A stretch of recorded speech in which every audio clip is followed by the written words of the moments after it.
When did you first suspect you weren't as straight as you thought?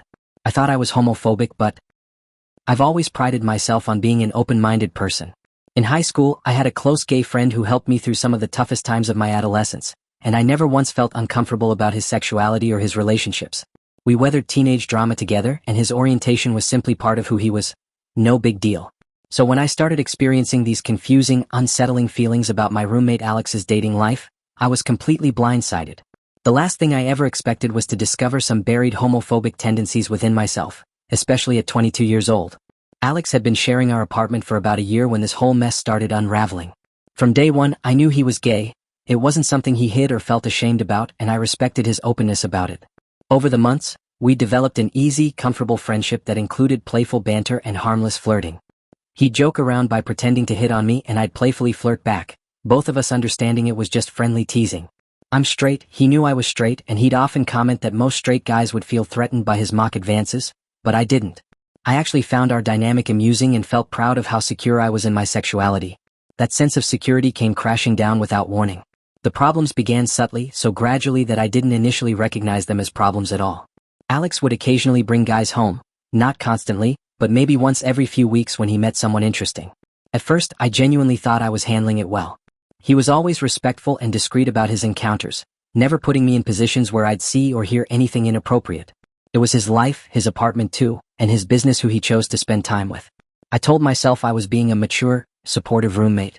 But somewhere along the line, something shifted inside me, and I started feeling deeply uncomfortable whenever I knew he had company.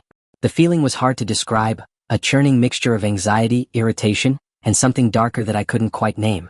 The incident that really opened my eyes to how bad things had gotten happened on a Tuesday evening when I came home earlier than expected from a work meeting that had been canceled at the last minute. I walked through our front door and immediately froze. There, on our shared living room couch, was Alex locked in an intimate embrace with some guy I'd never seen before, a tall, athletic-looking man with perfectly styled hair and expensive-looking clothes.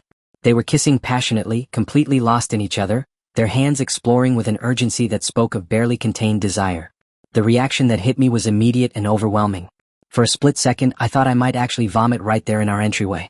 My stomach lurched violently, my face flushed hot with something between anger and revulsion, and I felt this strange, desperate urge to either run away or demand that the stranger leave immediately.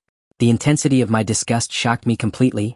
There was absolutely no rational reason for me to have such a visceral response to seeing two consenting adults being affectionate with each other. Alex noticed me standing there and immediately pulled away from his companion, his face flushing red with embarrassment.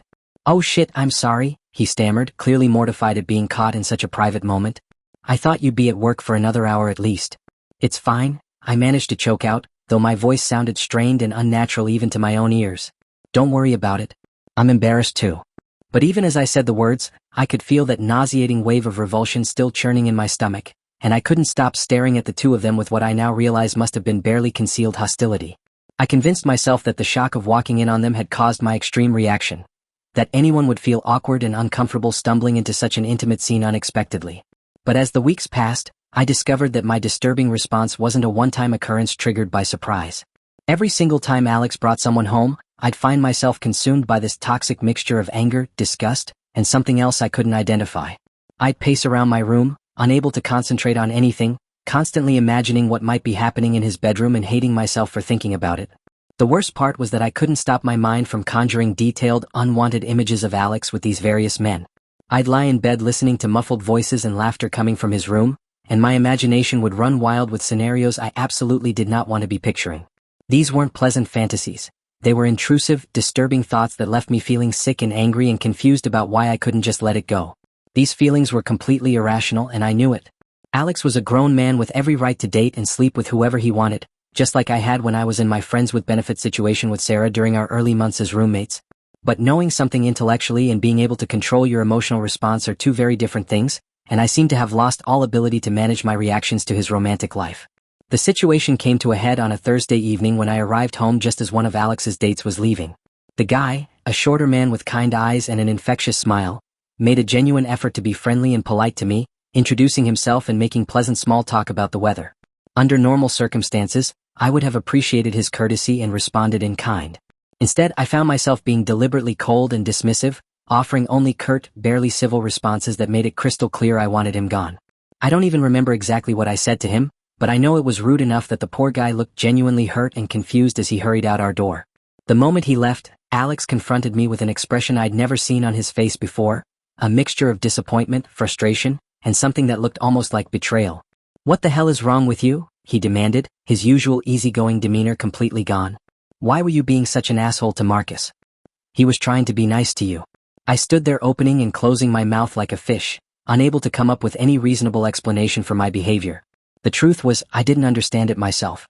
"I don't know," I finally admitted. "I'm just having a bad day, I guess." "Bullshit," Alex shot back, his eyes flashing with anger. "This isn't about a bad day. Do you have a problem with me sleeping with other guys? Because if you do, you need to say it directly instead of taking it out on innocent people who've done nothing wrong." "No," I said immediately because I genuinely believed that was the truth. "I don't care who you sleep with. It's none of my business." But instead of calming him down, my denial seemed to make him even angrier. His jaw tightened and he shook his head in frustration.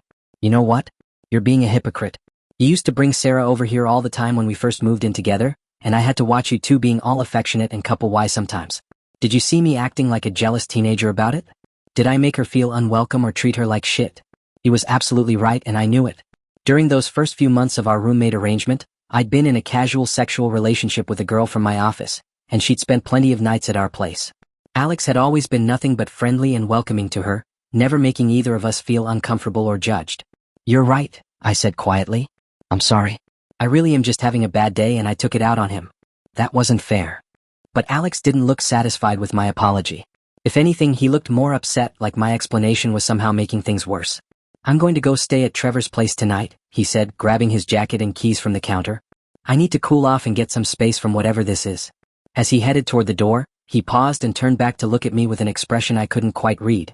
"And just so we're clear," he said in a carefully neutral tone, "you'll be okay if I sleep with him as long as I do it at his place instead of ours, right? Since you don't care who I sleep with." The question hit me like a physical blow to the chest. "It's none of my business what you do at someone else's place," I managed to say, but even as the words left my mouth, I felt that familiar wave of nausea wash over me. The thought of Alex in another man's bed, in another man's arms, made me feel physically ill in a way I still couldn't understand. He nodded curtly and left, and I spent the rest of the evening feeling like complete garbage. We'd had plans to hang out and watch movies with my sister Laura, who was supposed to come over around 8. Alex had never blown me off before. He was one of the most reliable people I knew, and when he didn't show up, I had to make awkward excuses to Laura about why my roommate had suddenly disappeared. The worst part was knowing that his absence was entirely my fault. I'd made him feel judged and unwelcome in his own home, all because I couldn't get control of these irrational, ugly feelings that seemed to come from nowhere. I'd never considered myself a homophobic person, but the evidence was becoming impossible to ignore. Somehow, despite having gay friends and considering myself progressive and open-minded, I developed some kind of deep-seated prejudice against my roommate's sexuality. What made it even more confusing was that this reaction seemed to be specific to Alex. I'd been around other gay men since this whole thing started, friends of friends, coworkers, random people in social situations, and I felt perfectly normal around them. I didn't experience any discomfort or disgust when I saw other gay couples being affectionate or heard stories about their relationships.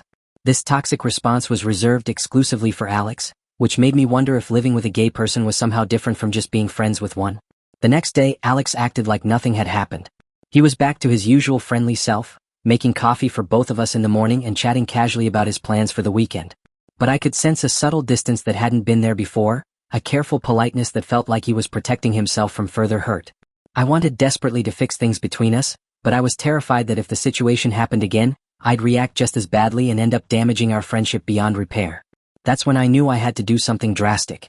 I couldn't keep living like this, harboring these inexplicable feelings of disgust and resentment toward someone who'd become one of my closest friends. Either I needed to figure out how to overcome whatever psychological block was causing these reactions, or I needed to move out before I did any more damage to Alex's sense of comfort and security in his own home. I was at my wit's end when I decided to reach out for advice online.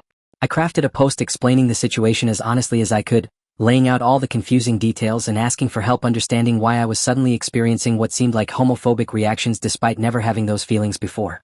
I was desperate for someone to tell me this was normal, that other people had gone through similar experiences, and that there was a way to fix it. The responses I got were not what I expected at all. One commenter in particular kept pressing me on whether what I was experiencing might actually be jealousy rather than disgust. At first, the suggestion seemed absurd. Jealous of what? Alex certainly had a more active social and romantic life than I did, but that hardly seemed like something worth feeling this intensely about. The commenter persisted though, asking whether I might have feelings for Alex that I wasn't acknowledging, pointing out that my reaction seemed very specifically focused on him rather than gay men in general. The idea that I might be attracted to Alex felt completely foreign to my understanding of myself. I'd never been attracted to men before, never questioned my sexuality, never experienced any kind of same-sex desires. Alex himself often talked about sexuality being fluid, but he'd also mentioned knowing he was gay from a very young age, which seemed to contradict the idea that someone could just suddenly discover new aspects of their orientation in their 20s. But the more I thought about it, the more certain details started clicking into place in uncomfortable ways. The commenter asked whether my disgust was directed at Alex or at the other men, and as I examined my feelings more carefully, I realized it was definitely the latter. I couldn't imagine feeling disgusted by Alex himself. Even in my worst moments of irrational anger, my feelings toward him personally remained unchanged. It was specifically the idea of him being with other people that triggered these intense reactions. That realization was terrifying and enlightening in equal measure. I was still wrestling with these new possibilities when I met up with my sister Laura for coffee a few days later. Laura and I have always been close. She's only 2 years older than me, and we've maintained a strong friendship well into adulthood. She's also one of the most perceptive people I know, with an uncanny ability to see through people's self-deception and get to the heart of what's really going on. I showed her the online post I'd made and all the responses I'd received, then sat back and waited for her reaction. She read through everything carefully, occasionally raising her eyebrows or making small sounds of understanding. When she finished, she looked up at me with an expression of fond exasperation. "Oh my God, you absolute walnut," she said, shaking her head in amazement. "You have a crush on Alex? How are you this oblivious?" The words hit me like a lightning bolt, and suddenly everything, every confusing feeling, every irrational reaction, every moment of inexplicable anger, began to make perfect sense. Of course I wasn't disgusted by the idea of Alex being with men. I was jealous. Intensely, irrationally, overwhelmingly jealous. Laura walked me through the evidence I'd been too blind to see. The way I described feeling physically ill at the thought of Alex with other people. The fact that my supposed disgust was directed entirely at his romantic partners rather than at him. The intensity of my emotional reactions, which were far beyond what simple homophobia would explain. Most tellingly, she pointed out a detail from my original post that I hadn't even consciously registered. The more I tried to reassure Alex that I didn't mind who he slept with, the more upset he'd gotten.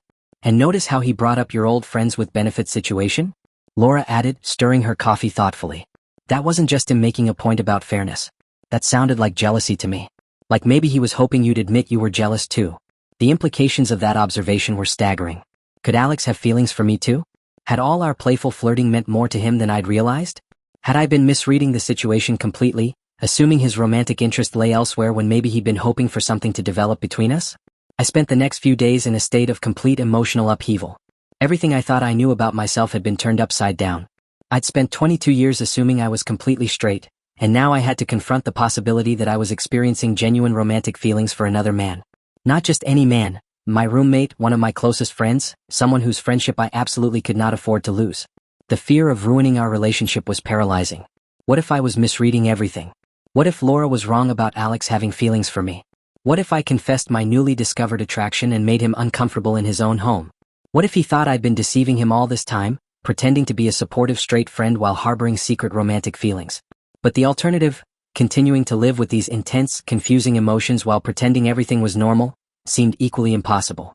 And there was another consideration that ultimately pushed me toward action. If Alex did end up in a serious relationship with someone else, I knew I wouldn't be able to handle it. The casual hookups had already pushed me to the breaking point. Watching him fall in love with someone else, seeing him build a life with another man, would be emotionally devastating in ways I was only beginning to understand. I decided I had to take the risk. I chose my moment carefully, waiting for a relaxed evening when we were both home with no plans or distractions. We just finished a Quentin Tarantino marathon. Probably not the most romantic backdrop for a love confession, but it felt natural and unforced, which seemed important. As the credits rolled on the final movie, I took a deep breath and decided to just go for it. "I need to tell you something," I said, my heart hammering so hard I was sure he could hear it. "I've been such a dick to you lately and I owe you an explanation. The truth is, I was jealous." Alex laughed, but it wasn't a mocking laugh. More like the sound someone makes when they're relieved about something. "You don't have to be jealous, man," he said with a grin. "It's not like you'd have any trouble finding people to sleep with if that's what you wanted." I realized he'd completely missed what I was trying to say. "No, that's not." I fumbled for words, feeling my face flush red with embarrassment and nerves. "That's not what I mean. I was jealous of them. The guys you've been seeing. I was jealous because..." The words stuck in my throat and I had to force them out. Because I have feelings for you. The smile faded from Alex's face, replaced by an expression of complete shock. For a moment, we just stared at each other in silence, and I was certain I'd made a terrible mistake. Then he seemed to register how nervous and serious I was, and his whole demeanor shifted. "Wait," he said quietly. "Are you saying what I think you're saying?" What followed was one of the most important conversations of my life. We talked for hours, laying out feelings and fears and hopes we'd both been hiding. Alex admitted that our playful flirting hadn't been entirely playful on his end, that he'd developed real feelings for me months ago but had convinced himself nothing could ever come of it because I was straight. He'd been trying to get over me by dating other people, which explained why my obvious discomfort with his hookups had been so hurtful to him. "I kept hoping you'd give me some sign that maybe you felt something too," he confessed. "When you started acting weird about me being with other guys, part of me wondered if you might be jealous. But then you kept insisting you didn't care who I slept with, and I figured I was just projecting what I wanted to hear." When I told him about mistaking my jealousy for homophobia, he laughed so hard he nearly fell off the couch. "That's the most ridiculous thing I've ever heard," he said, wiping tears from his eyes. "Although I have to admit, I never would have pegged you as the jealous type. You always seem so laid back about everything." "Apparently not when it comes to you," I said, which made him smile in a way that made my heart skip beats. By the end of our conversation, we'd agreed to try dating, to see if we could transition from friendship to something more without destroying what we already had. It felt simultaneously natural and terrifying, like stepping off a cliff and discovering you had wings. Our first kiss happened that same night, right there on the couch where I'd first seen him with someone else. It was awkward and wonderful and completely different from kissing women. The scratch of his beard against my skin, the different rhythm of how he moved, the unfamiliar but exciting sensation of being with someone stronger than me. But underneath all the novelty was something beautifully familiar, the easy comfort I'd always felt with Alex, now transformed into something deeper and more intimate. "Plot twist," I whispered against his lips afterward. "Turns out I don't have any problem with you kissing guys, as long as it's me you're kissing." He grinned and pulled me closer. "I was really hoping you'd say something like that." The transition from roommates to whatever we were becoming was surprisingly smooth. We decided to take things slowly, especially the physical aspects, since this was entirely new territory for me. But the emotional connection that had always been there between us deepened and intensified in the most wonderful ways. Our first official date was both perfect and hilariously awkward, since we'd essentially been going on friend dates for months without realizing it. We went to the same restaurant we'd been to dozens of times before, but now there was this electric undercurrent of possibility running through every interaction. When he reached across the table to steal a bite of my food, something he'd done 100 times before, our fingers brushed and I felt sparks shoot up my arm. At home, we maintained most of our normal routines, but with these beautiful new moments of intimacy woven throughout. I'd be making dinner and he'd come up behind me to look over my shoulder at what I was cooking, but now he might press a soft kiss to the back of my neck that would leave me breathless and distracted. We nearly burned our meal more than once because I couldn't resist turning around to kiss him properly, and we'd get so caught up in each other that we'd forget about the food entirely. The physical side of our relationship was a revelation in every possible way. I'd never questioned my attraction to women, but being with Alex opened up entirely new dimensions of desire and pleasure that I'd never known existed. Every touch was an exploration, every kiss a discovery.